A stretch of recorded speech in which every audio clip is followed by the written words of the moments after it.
بسم اللہ الرحمن الرحیم۔ السلام علیکم ورحمۃ اللہ وبرکاتہ۔ حضرت عیسیٰ علیہ السلام کے دور میں ایک شخص تھا، اس کی بہن کا انتقال ہو گیا۔ جب اس کی بہن کا انتقال ہو گیا تو سب دفنا کے اور سب چیزوں سے فارغ ہو کے سب اپنے اپنے گھروں کو چلے گئے۔ جب رات کو وہ سویا، وہ شخص تو خواب میں کیا دیکھتا ہے کہ اس کی بہن بہت زیادہ عذاب میں ہے۔ اس کی بہن کی قبر میں آگ لگی ہوئی ہے اور سانپ بچھو اسے گھیرے ہوئے ہیں اور بہت زیادہ دھوئیں نکل رہے ہیں اس کی قبر سے، اور بہت زیادہ شعلے چاروں طرف اس کے پھیلے ہوئے ہیں۔ تو وہ یہ خواب دیکھتا ہے تو بہت زیادہ صبح گھبرا کے اٹھتا ہے اور پریشان ہوتا ہے کہ کیا ماجرا ہے۔ کہتا ہے چلو قبرستان جا کے میں دیکھ کے آتا ہوں کیا ہے۔ جب وہ قبرستان پہنچتا ہے تو قبر پہ ہاتھ رکھ کے دیکھتا ہے تو قبر بالکل آگ کی وجہ سے تپش میں گرم ہو چکی ہوتی ہے۔ ہاتھ رکھنے سے اس کا ہاتھ جل جاتا ہے۔ جب اس کا ہاتھ جل گیا تو اور زیادہ پریشان ہو گیا اور وہ سیدھا گھبراہٹ میں بھاگا ہوا حضرت عیسیٰ علیہ السلام کی خدمت میں حاضر ہوا اور حضرت عیسیٰ علیہ السلام کو ماجرا سنایا کہ میری بہن کا کل انتقال ہو گیا تھا اور اس طرح ہم نے اس کو دفنا دیا، اور میں نے رات کو یہ خواب دیکھا ہے کہ اس کی قبر میں بہت آگ لگی ہوئی ہے اور سانپ بچھو اور کیڑے مکوڑوں نے میری بہن کو گھیرا ہوا ہے اور میں سخت پریشان ہو گیا ہوں یہ خواب دیکھ کے۔ تو میں اب بھی قبرستان گیا تھا تو میں نے اس کی قبر پہ ہاتھ رکھا تو میرا یہ ہاتھ بھی چل گیا۔ تو حضرت عیسیٰ علیہ السلام کہنے لگے کہ چلیں قبرستان چلتے، چل کے دیکھتے ماجرا کیا ہے۔ تو وہ شخص کہنے لگا کہ قبرستان جانا پڑے گا، یہ آپ مجھے بتا دیں، میری رہنمائی کریں۔ انہوں نے کہا نہیں، قبرستان چلنا پڑے گا۔ جب حضرت عیسیٰ علیہ السلام قبرستان پہنچے تو انہوں نے قبر پہ کھڑے ہو کے اللہ سے دعا مانگی کہ اے اللہ تعالیٰ اس مردے کو زندہ کر دے، اس مردے کو جان ڈال دے۔ اور تو اللہ تعالیٰ نے اس مردے میں جان ڈالی اور وہ عورت زندہ ہو گئی۔ تو حضرت عیسیٰ علیہ السلام نے اس سے سوال کیا کہ ایسی کیا وجہ ہے کہ تمہاری قبر میں عذاب ہو رہا ہے اور تم پہ چاروں طرف تمہارے آگ کے شعلے ہیں اور کیڑے مکوڑے ہیں؟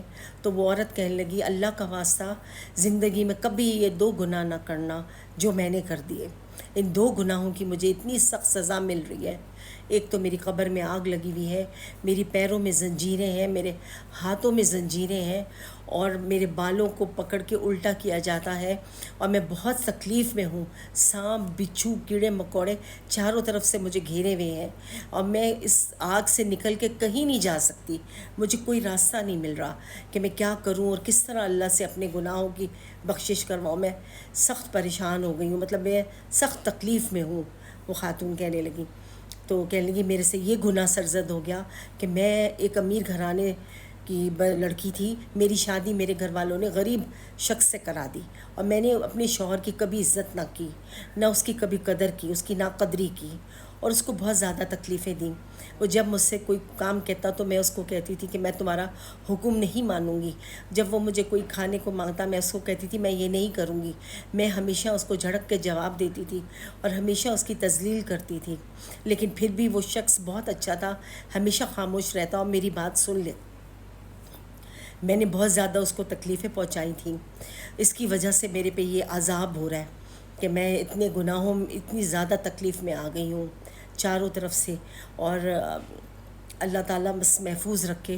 اور پھر اس کے بعد کہنے لگی کہ مجھے دوسرا گناہ مجھ سے یہ ہوا کہ جو بھی مجھ سے کوئی میرے گھر پر آتا تھا تو میں اس کو جھٹک دیتی تھی۔ میں نے کبھی بھی شفقت نہیں کی کسی کے ساتھ، اللہ کی مخلوق پر کبھی بھی شفقت کا ہاتھ نہیں رکھا، کبھی بھی ان کے کام نہیں آئی۔ جب کہ میں ایک امیر عورت تھی، میرے پاس بہت دولت تھی، میں نے کبھی بھی کسی کے کام نہیں آئی، نہ میں نے کسی کو کچھ دیا، نہ میں نے کسی کی خدمت کی، کیونکہ میں ایسی ہی تھی۔ اور اس طرح پھر مجھ پہ یہ عذاب ہو رہا ہے بہت زیادہ۔ تو حضرت عیسیٰ علیہ السلام نے اس شخص سے کہا کہ تم نے دیکھا یہ کہ تمہاری بہن پہ کس لیے عذاب تھا؟ تو اللہ تعالیٰ محفوظ رکھے۔ اور اس طرح کے عذاب دنیا میں ہم لوگ یہ جو گناہ کر جاتے ہیں، اب یہ ایک دو گناہ نہیں، ہم تو ڈھیروں گناہ کرتے ہیں، معلوم بھی نہیں پڑتا کہ کیا کیا گناہ ہم سے ہو گئے اور کتنے ہم گناہ گار ہیں اور کس کس کا دل دکھا دیا اور کیسی خطائیں کر گئے۔ اللہ تعالیٰ ان سب چیزوں سے ہمیں معاف کرے اور سیدھے راستے پہ چلنے کی توفیق دے، اور کبھی بھی ہم کوئی غلط کام نہ کریں۔ ہمارے پیارے نبی صلی اللہ علیہ وسلم نے فرمایا ہے کہ ہم لوگوں کی خدمت کرو، محبت سے پیش آؤ، ہمیں یہی کرنا چاہیے، اپنے اخلاق اچھے کرنے چاہیے اور سب سے محبت سے پیش آنا چاہیے۔ اور اللہ تعالیٰ ہم کو اس چیز سے محفوظ رکھے اور ہمیں ہمیشہ قدر کرنی چاہیے اپنے شوہر کی اور اپنے گھر والوں کی، اور اس کے علاوہ ہمیں یہ بھی کرنا چاہیے کہ نیکی کے راستے پہ رہیں۔ اللہ ہمیں ہمیشہ نیکی کے راستے پہ رکھے، آمین ثم آمین۔